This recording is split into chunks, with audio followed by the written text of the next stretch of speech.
Dubai दुनिया के सबसे अमीर देशों में इसका नाम आता है। यहाँ के लोगों के पास पैसा भी बहुत है।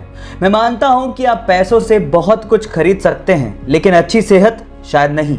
जहाँ एक और दुबई का नाम सबसे अमीर देशों में आता है, वहीं इसी देश का नाम सबसे मोटे लोगों की देशों की सूची में भी ऊपर है। और इसी प्रॉब्लम को दूर करने के लिए वहाँ की गवर्नमेंट ने अपने मोटे सिटीजन्स के लिए एक स्कीम निकाली है। इस स्कीम के मुताबिक अगर कोई मोटा सिटीजन अपना 1 किलोग्राम वजन कम करता है तो गवर्नमेंट की तरफ से उसे 2 ग्राम सोना दिया जाता है। इससे अच्छा मोटिवेशन और क्या हो सकता है। आपको ये इंटरेस्टिंग फैक्ट जान के कैसा लगा, चैट सेक्शन में लिखना मत भूलिएगा। बादाम बादाम दादा काचा बादाम। गाइस, सोशल मीडिया पर शायद ही कोई ऐसा एक्टिव शख्स होगा जिसने इस गाने को पिछले कुछ दिनों में ना सुना हो।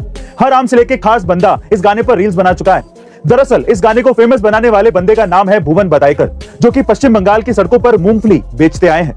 भुवन अपना घर चलाने के लिए साइकिल पर मूंगफली से भरा झोला टांग कर अपने घर से निकलते हैं और काचा बादाम गाना गाते हुए गांव गांव फेरी लगाते हैं और घर की टूटी फूटी चीजों के बदले में मूंगफली बेचते हैं। भुवन रोज 3 से 4 किलोग्राम मूंगफली बेचने के बाद मुश्किल से 200 से 250 रुपए ही कमा पाते थे, लेकिन अब उनका गाना काचा बादाम इतना ज्यादा फेमस हो गया है और तो और उनका काचा बादाम गाना रिलीज भी हुआ है और उनकी लोकप्रियता इतनी ज्यादा बढ़ चुकी है कि 200 से 250 रुपए कमाने वाला ये भुवन अब लाखों में खेल। ये बात है 1971 की, जब भारत और पाकिस्तान के बीच में युद्ध लड़ा जा रहा था। तब पाकिस्तान के लड़ाकू विमान भारत की सीमाओं में घुसकर आगरा तक पहुंच गए थे, क्योंकि उनका टारगेट आगरा का ताजमहल था। वो इस 7वें अजूबे को नेस्त नाबूद कर देना चाहते थे।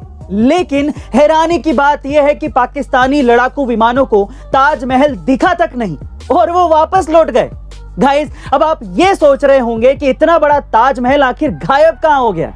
दरअसल ये भारत का मास्टर प्लान था कि ताजमहल को 15 दिनों तक युद्ध के दौरान हर एक कपड़े से ढककर रखा जाए, ताकि आसमान से ये हरी घास की तरह दिखे।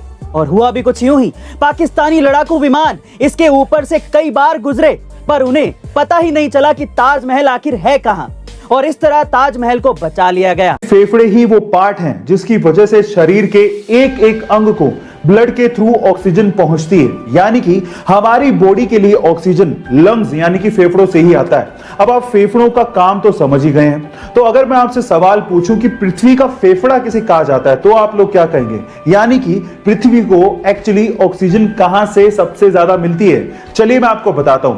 पृथ्वी का फेफड़ा कहा जाता है अमेज़न के जंगलों को, जो कि दुनिया के सबसे बड़े रेन फॉरेस्ट माने जाते हैं, जहां से पृथ्वी को 20% यानी कि 20% ऑक्सीजन मिलता है। गाइस, आपको ये गाइस, इस वीडियो में आपको एक बंदा गरम गरम लावे में अपना हाथ डालता हुआ दिख रहा होगा। अब इतना गरम लावा जिसका टेम्परेचर इतना ज्यादा होता है, फिर भी उसका हाथ जल नहीं रहा है। ऐसा कैसे हो रहा है?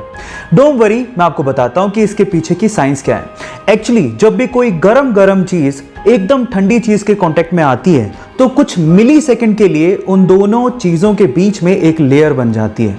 अब इस बंदे ने लावे में हाथ डालने से पहले ठंडे पानी में हाथ डाला और उसके बाद लावे को वो टच कर रहा था, तो उस मिली सेकंड के लिए दोनों चीजों के बीच में लेयर थी, जिससे उसका हाथ जला नहीं, प्रोटेक्ट रहा। इस इफेक्ट को लेडन फ्रोस्ट इफेक्ट भी कहते हैं गाइस। सो इसके पहले तक क्या आप ये इफेक्ट जानते थे? और अगर नहीं जानते थे तो चैट सेक्शन में लिखना मत भूलिएगा।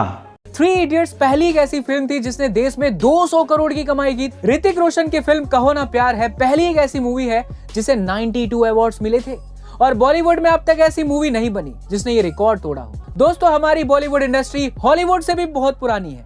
सबसे पहली बॉलीवुड फिल्म 1899 में सिनेमाघरों में आई थी, जबकि हॉलीवुड फिल्म 1907 में पहली बार आई थी। दोस्तों, क्या आप इससे पहले तक बॉलीवुड से जुड़े इन फैक्ट्स के बारे में जानते थे? हमें कमेंट सेक्शन में जरूर बताएं। दोस्तों, जब भी बात दिमागी खेलों की होती है तो लोगों के जहन में सबसे पहला नाम शतरंज का आता है। शतरंज दुनिया के सबसे ज्यादा दिमागी कसरत कराने वाले खेलों में से एक है। इस खेल का आविष्कार भारत में हुआ था। मनोवैज्ञानिक यानी साइकोलॉजिस्ट मानते हैं कि शतरंज खेलने से दिमाग की बौद्धिक क्षमता बढ़ती है और कठिन से कठिन सवालों को हल करने में शक्ति भी मिलती है। पर आजकल के युवा वर्ग अपना ज्यादा समय पबजी जैसे अन्य वर्चुअल गेम्स में बिता रहे हैं। दोस्तों, जब शतरंज खेलना इतना खास है तो इससे दूरी बनाकर क्यों रखना? आज से ही इसे अपने खेल का हिस्सा बनाओ और अपनी बौद्धिक क्षमताओं को नए स्तर पर